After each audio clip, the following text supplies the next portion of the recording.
Begin this thing here. I apologize in advance for informality, but that's how we're going to roll. So the concept behind this whole little shindig here is discussing the notion of emphasizing and increasing the voices of specifically, especially women, but also sexual gender minorities and people of color within the games industry itself.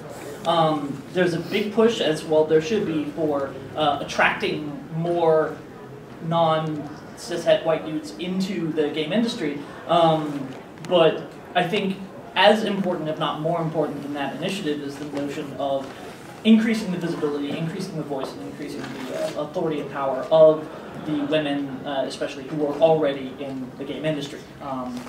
So to start things off, I'll get everybody acquainted with everybody here. My name is Josie Doggett, 15-year veteran of the game industry. I'm primarily a VFX artist, most recently at Harmonix, and before that 38 Studios, etc., etc. But that's who I am and where I'm coming from, and we'll just go down the line. Shall I introduce?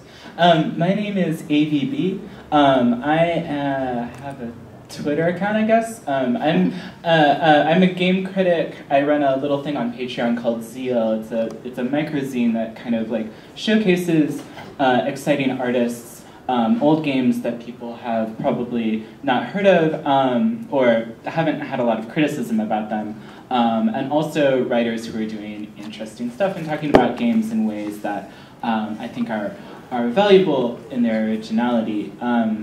I have no game industry experience whatsoever, but I do talk about video games quite a lot. Hi, I'm Amelia Schatz, and I'm a game designer at Naughty Dog. I've been there for 4 years. I worked on Uncharted 3 and The Last of Us, and I'm working on Uncharted 4 right now, and it's going to be great.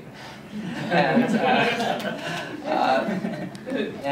before that, I was at Terminal Reality in Texas. I made the Ghostbusters video game and stuff like that. So I've been in the industry for about 12 years, and I very recently came out as trans in March, actually, to my company. So I've been out to my family for a while, but my studio's been really great.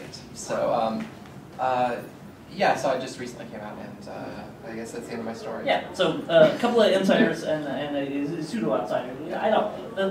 The experience that you have is, it'll be interesting to see folding into all of this. So one of the things that spearheaded and started the whole "we're already here" concept was at Harmonix we formed a women's group within the studio. Obviously there's a lot of growing up that this industry has to do with regards to feminist issues, especially queer issues and inclusivity in general. And we thought that getting all the women in the studio together would help us sort of put together notions of like, what is this industry doing wrong? What can we as a company do to do things better? And what do we as women within the company want to see within our studio and within the industry as a whole? We originally conceived of the "we're already here" concept as sort of just a hashtag that would be included on any of the stuff we do moving forward, video production and things that would showcase the lives and careers of female game devs, and sort of the things that female game devs and queer game devs and people of color want to see represented and treated within the game industry. One of the interesting things about the Harmonix initiative was they recently had a big round of layoffs, and a number of the spearhead women within that organization got laid off and were no longer part of the studio. So where the Harmonix women's group is now and where the "we're already here" sort of group is going is kind of put into question. But since layoffs are a factor of life within the industry, that's something to be considered. And one of the things I wanted to discuss with y'all was sort of things that can be done within game studios to better improve the voice of those within it, and especially what do you do when layoffs rear their ugly heads and stuff like that. So just getting voices louder and having people be more noticeable. What are some good sort of first steps? What comes to mind with how y'all would One thing that we've done, it's hard to, I guess, I guess, have a women's group without being, I guess, othered, and without, I guess, your male colleagues, I guess, feeling like you're leaving them out, and that creates animosity, things like that. At Naughty Dog, women make up, I think we're at 14%, which is actually kind of high for the industry, and we are lucky in that we actually have women representing in every single department. Programming, design, art, you name it, and it's, so we occasionally will go out to lunch. Every few months, we're like, hey, let's do a girl lunch, we'll go out, and so we did that pretty recently. But aside from that,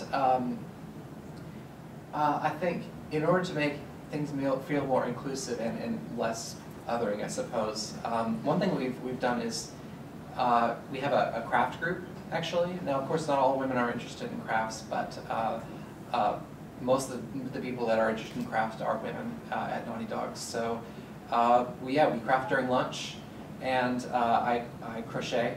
I'm great at crochet. In fact, I've got a crochet project for my bag right now, and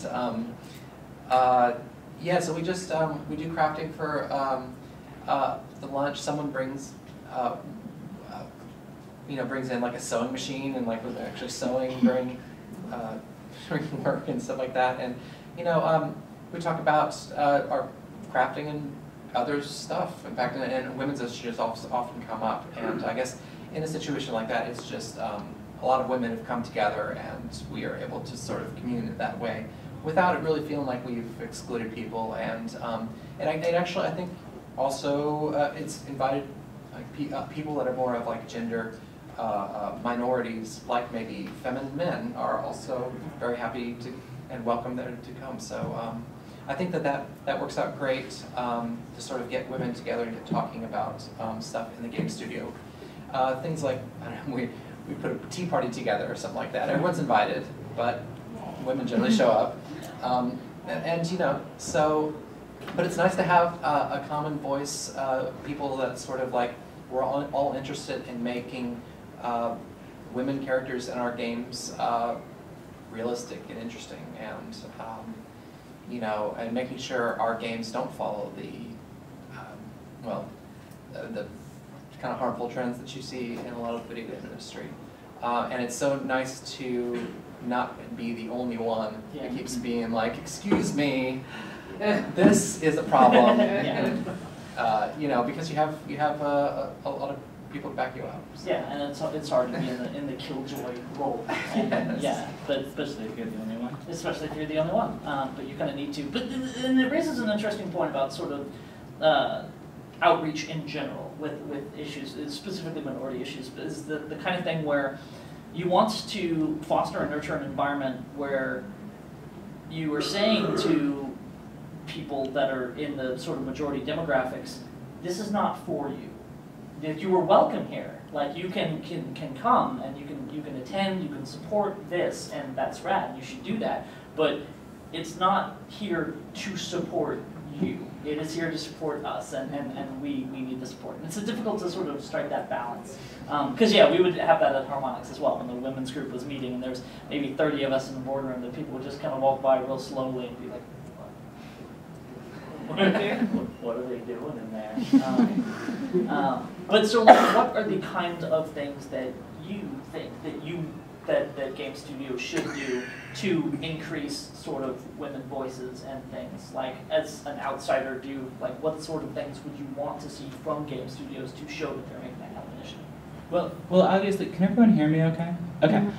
So, as an outsider, of course, I can't do much to talk about what is going on in the culture other than necessarily what I see in like signal boosting initiatives such as the ones that you guys are talking about. But as a game critic, it's really easy to see how the sort of games that are typically in development, who their target audience is, often is directing women's voices in a way that is not expressive of women's voices. If everyone is working on the same sort of like, I hate to pull out this cliche, but like if everyone's like working on that same first-person shooter game that has a particular plot line, it has particular narrative arcs and narrative beats, that necessitates some of the cliches that we've come to most hate about them. Like, if you have this violent, you're like, he's got to be violent because he's killing people. Okay, so we're going to stereotype him as a man. He's got to have motivation. We're going to have to kill his girlfriend in order to do it. You can see how like all of these really sexist and misogynistic cliches actually come from storytelling that is built into the game design itself. And when you have people who are iterating on similar narratives over and over and over again, the same sort of heroic, like the hero's journey that you see in RPGs and stuff has very similar tropes as well.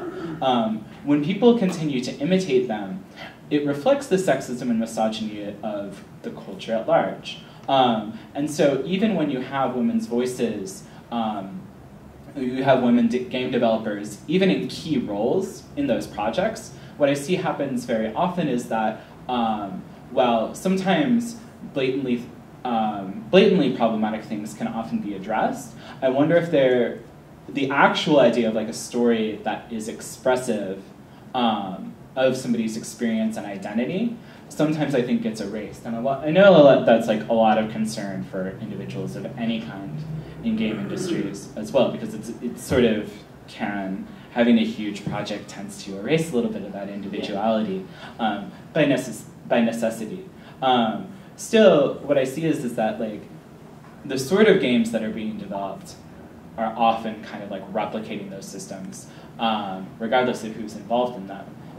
If you want to be doing a good job making this kind of story, like there are certain rules and stuff that have already been pre-established.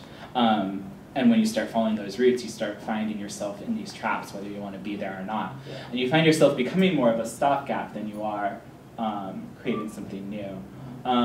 So, I mean, I guess it's really depressing now. Well, it leads to an interesting point, and this came up in an earlier discussion. I'll get you to sort of expand on that notion, is the idea of like, even if you have women in a studio that are strong voices, you can still like easily fall back into structural problems that are erasing those voices. Because you had mentioned the notion of bringing testers in, and that the testing group that was brought in was all male. And that it's within an organization, sometimes these decisions will be an afterthought, where like the testing group. But if it's already understood that you are going to listen to the testing group and implement the changes that the testing group recommends, then not screening that testing group can lead to problems. I mean, with the testing group, it's not that they want to exclude women, they just didn't think about it. I mean, I think that's the thing. It's just, that's not what we've done before, so you just keep going. And the thing is that those small things, I think that there are plenty of people in the game industry, coworkers and stuff like that are completely open to the suggestion that, hey, why aren't there women? Let's ask why.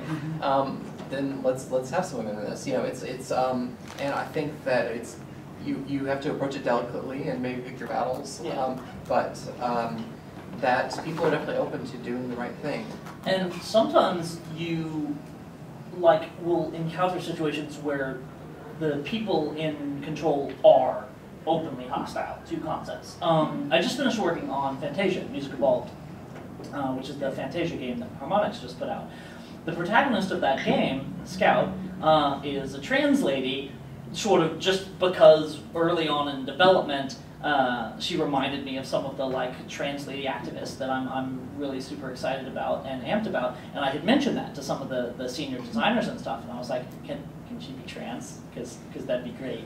And I had immediately headcanoned her as trans, but all up the line, like the senior producer and the character designer who I was talking to were like, oh yeah, sure, totally, that makes sense.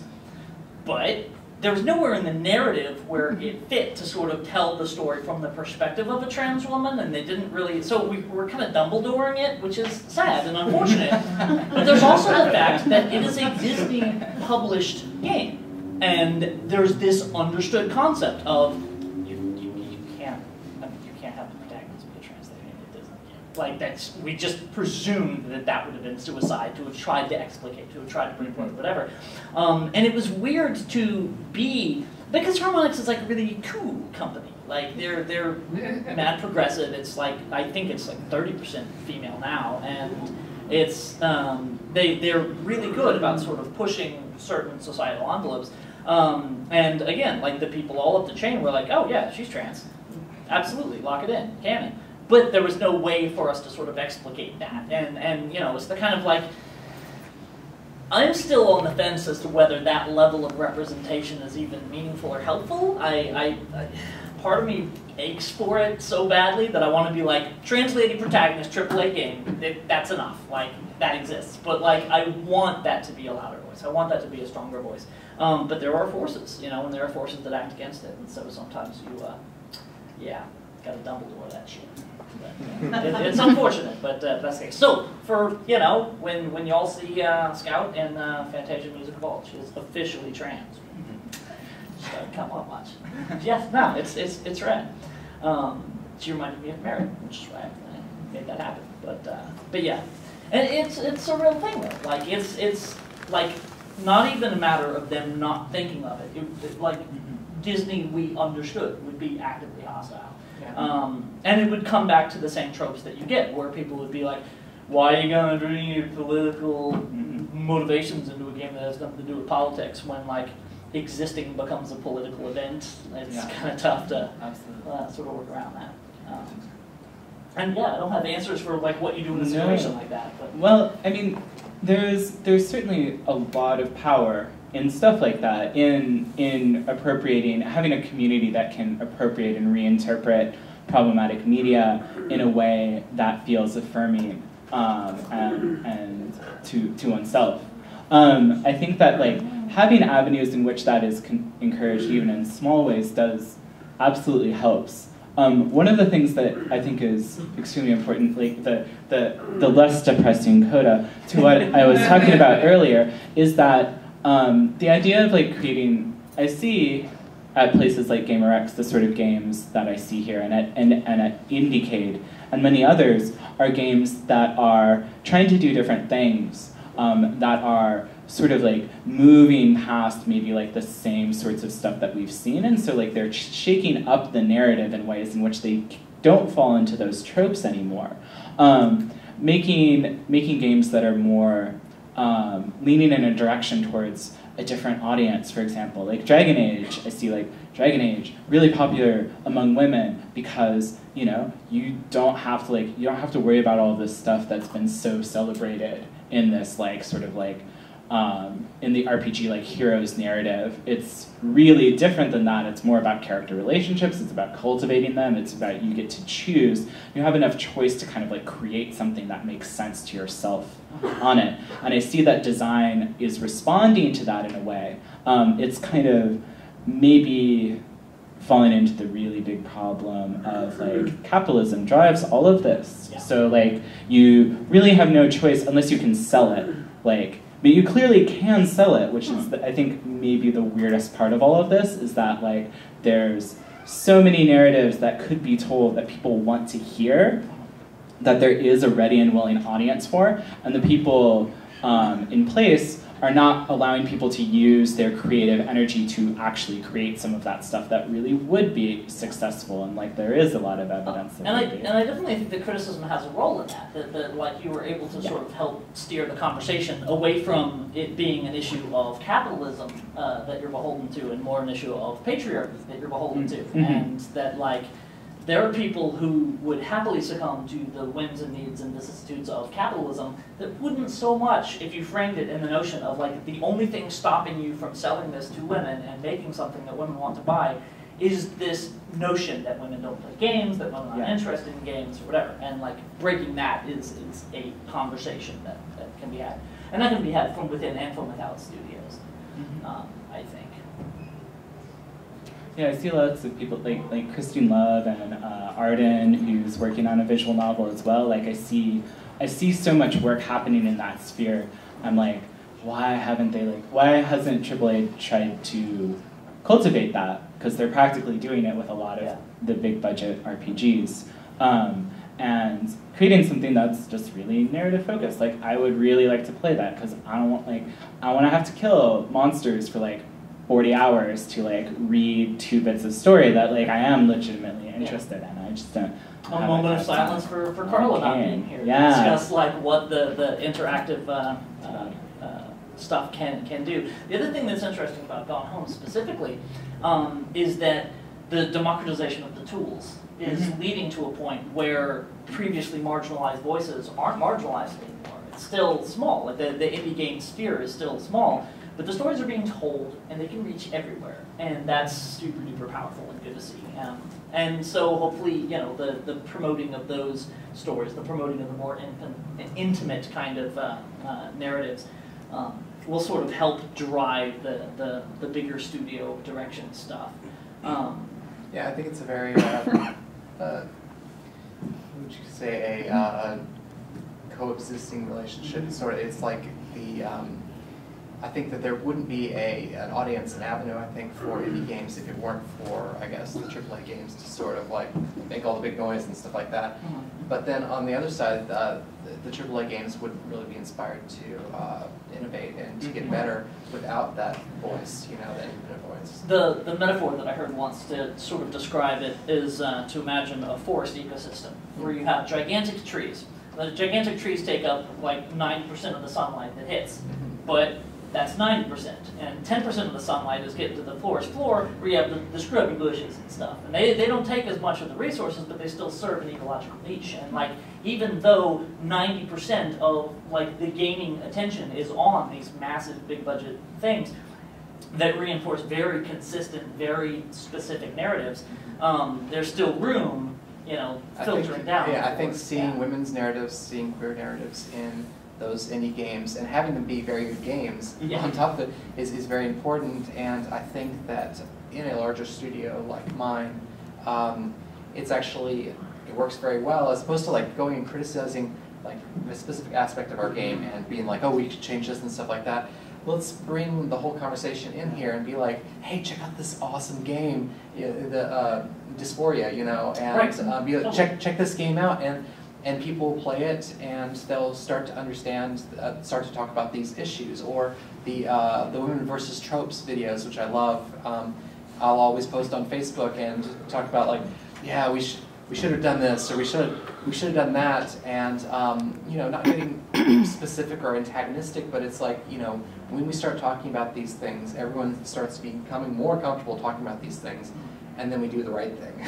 Well, and a lot of social justice is vocabulary. Like, it's that you encounter things that you don't know how to fight, and the community will raise like issues where they're like, so this is just a common problem, and we can recognize it as a common problem, give it a name, and then avoid it. And part of that is community. Part of that is the rise of the indies and stuff like that. And part of that is projects like Gone Home winning a BAFTA, you know, and like that gets attention, and people notice that. And it's hard to advise up-and-coming devs to be like, just be aggro and then be mad successful. Like, just do that. Just win the game. It's very easy. Yeah. So all you folks out there, if you're devs, be mad aggro about it and then get paid. That's my advice. Have you tried making a lot of money? Yes. Many that's a possibility. I think there's definitely a lot of admiration from the AAA studios, like developers, to the it was like, oh, this new game came out, this indie game. I wish I could do that, but then it was like, yeah, how then do I support my family and things like that? Sure. I think, but I mean, there are definitely AAA games. I think Amy told me once that AAA games can be a great vehicle for progressive ideas, and the more that you get that conversation going in your company, you know, I think there's a lot of stuff in The Last of Us that got in,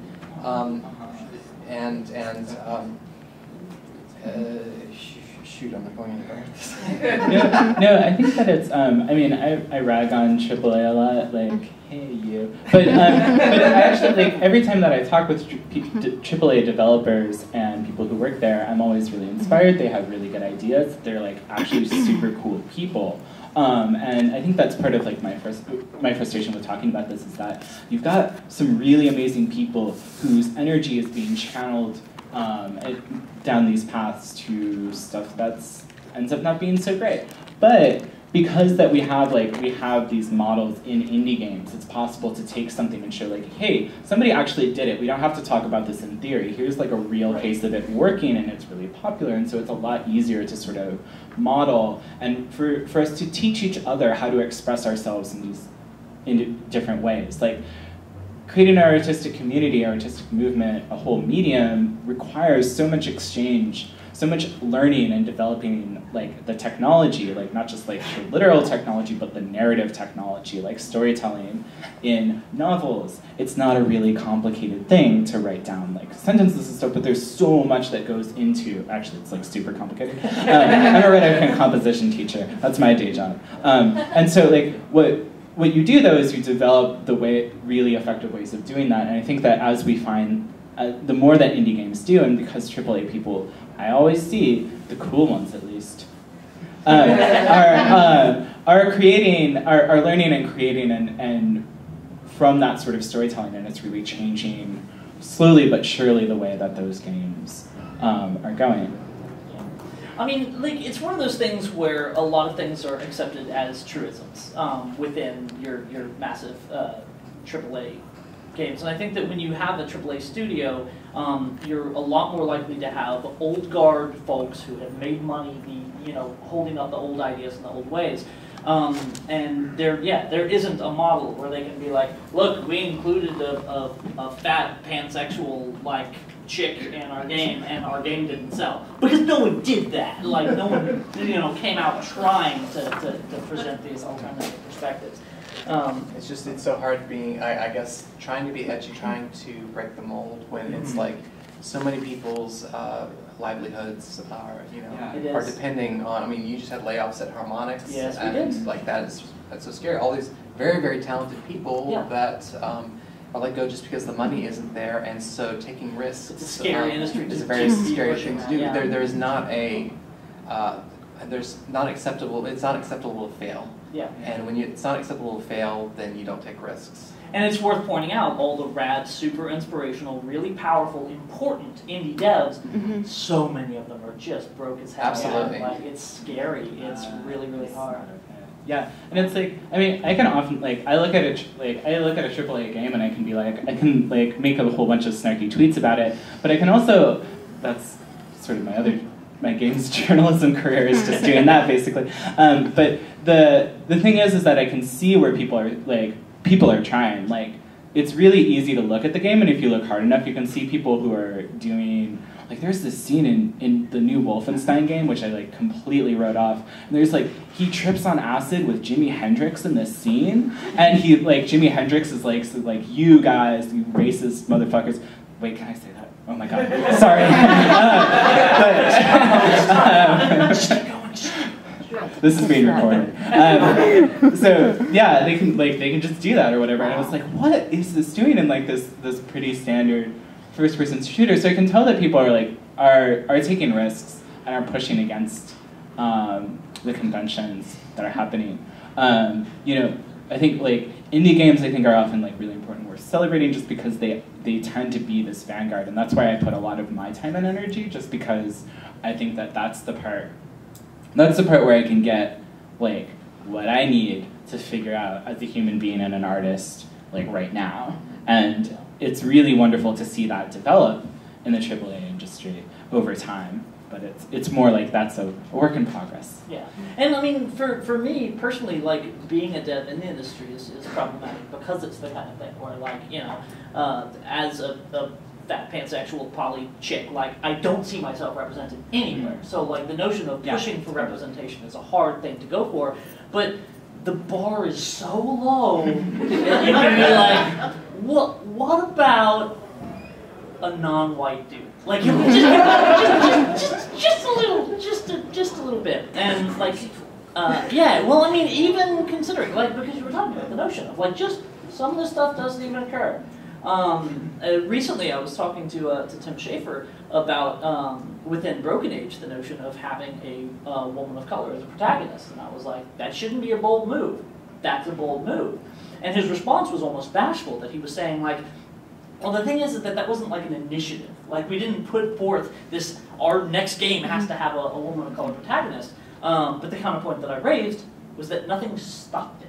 And I think that that's one of the big things that happens, especially within AAA devs, is that people are so scared about what quote-unquote playing it safe means that they hinder what would have been an innocuous choice that is actually really meaningful. And again, it comes back to the like, this doesn't mean anything to most people, but to some people it means the world. And that like, within game dev environments especially, I think it's important to recognize the fact that I don't think players care. A lot of the times, like, it doesn't matter who your protagonist is, you know? Like, if Duke Nukem was a black lady, like, would that change things? Like,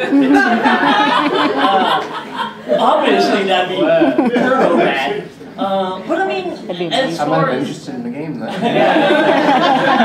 Right. Would it negatively change things, I guess, is the concept. And, like, regardless of your demographic, like, I don't know that, like, a lot of the times, those decisions are essentially arbitrary. It's just that the arbitrary decision is to reinforce this popular narrative of, It's really easy to not realize that you're doing it and to just, like, these narratives are so codified that I think a lot of times then when people, for example, have this idea for a story, I hear a lot of these because I've worked in creative writing, and it's really interesting to me how somebody like may like be very excited about this story idea, and what they're telling to me sounds like every single thing that I've ever seen in my life. And it's really interesting to me how people don't see it. That think that like some minor change or another that they're making is what's really going to make it revolutionary, whether it's about game design or literature. And you don't quite see enough of that sort of self-reflection and self-awareness, which I think are like the really keys of like critical thinking of like, what am I really doing here? What is every choice that I'm making? The fallback excuse for nearly every single like PR crisis is that like we didn't think it was an issue. It's like you're interpreting it weirdly. It's just like you're not thinking about it. Yeah, like, the white dudes running the studio were telling their personal story. Exactly. Their personal fantasy. The concept of masculinity was so important to the story. Like this is the sort of thing you hear over and over. It's like, why are you telling that particular story? Why did you decide that that was an important thing to say? Why is it like that? Like, I tell students to like act like, you know, a 5-year-old and just say like, why? Like, why are you you are making those choices whether you realize it or not, so you should be aware of what's going on there. And what's difficult about that is that because of the way normativity is sort of ingrained in narrative direction and just all kinds of art decisions, why only comes up when you're breaking the like initial, the straightforward narrative or whatever. It's like, why does this character need to be gay? Be like, what? Why do they need to be anything? Like, you know, it's they're gay because they are, and that's, you know, like whether that, and that's kind of a reinforcement of the why you can Dumbledore characters and still have it be a positive concept, because they just are. It's a thing, and like, even if it doesn't come up in the narrative, but it's, yeah, that's absolutely a problem that you have to face when you put in characters that like aren't white. You'll get feedback that's like, well, you need to go deeper into their ethnicity, and be like, well, what if you don't? You know, like there are elements of these characters that need to resonate with people, but it doesn't need to be forced. It doesn't need to be artificial. It's just an arbitrary decision, and that people need to recognize that the normative narratives that they're used to are just as arbitrary as anything else. Like, they don't have to be white. It's just that, you know, like a lot of the times the people making the decision are white. They've only dealt with stories about white people, and they don't think about, you know, it's like they think of characters as default or non-white, you know, and that's a serious problem. I wonder if, though, that there is actually a bit of maybe even subconscious thinking about that. Like, it is a big decision. It does change things for a character to not be straight. It means that their life is different. Like the way that you relate to people, the way that you're considered in society, and the way that like you operate is different. And I think that sometimes on a subliminal or not so subliminal level, people who are hostile to those decisions recognize that a certain normativity is being challenged. They use the language that they may use to sort of like discredit or dismiss the inclusion of those sorts of narratives actually is sometimes reflected in real fear from people that like the presence of this person is threatening to my normative understandings of straightness and heterosexuality and sexism. So like in your professional work, like what pushback have you run into when you've tried to raise the issue of sort of diverging from a standard like stock, scruffy, 20-something-year-old white dude with a dead girlfriend narrative? Honestly, nothing that would surprise you. I mean, it's like, we only have male animations and we have a female character. The trouble with that is because we make all our animations so stereotypically masculine or feminine that when you try the coding is so when you try to put one on the other, the woman's like that's because the man is doing this like a cartoony sort of they don't walk like people, they walk like cartoons or something like that. I was wondering if actually, since we're getting lower on time, to talk about something else in that, which we talked a lot about having, I guess, women's characters or minority characters be, their story be told through our video games. But one thing I think that isn't said enough, and I think it's across all industries, is that, especially when you're in an industry that has a low percentage of women, just making sure that their voices are heard just in the creative process is sometimes a big challenge. It really is. And, men and women, a lot of times, whether it's a cultural thing or whatever, tend to have different conversational styles, different ways they interact with people. I was reading recently a trans man's account of being a scientist and talking about how when he presented as a woman before, and now he presented as a man, and all of a sudden he's taken seriously. And it's like people, when you present as a woman and you're in a crowd of men, your voice often doesn't get heard, except they'll hear it and then reiterate it, and now it becomes their idea. And I think it's very, very difficult to get around. And in a creative industry, like you go to a design meeting, and it's like guys. We're writing on whiteboards and spouting ideas and interrupt each other because the ideas are just coming, and it's really hard to break that sort of thing of like, let's get as many ideas out there as we possibly can instead of like, okay, let's get an idea out there and let's talk about it for a second, and let's get another idea and talk about something, and everyone stop thinking about what you're going to say next and focus on this particular idea and what she said. And maybe since it's kind of known that women's perspectives are going to be sort of not necessarily heard, that maybe we can make a better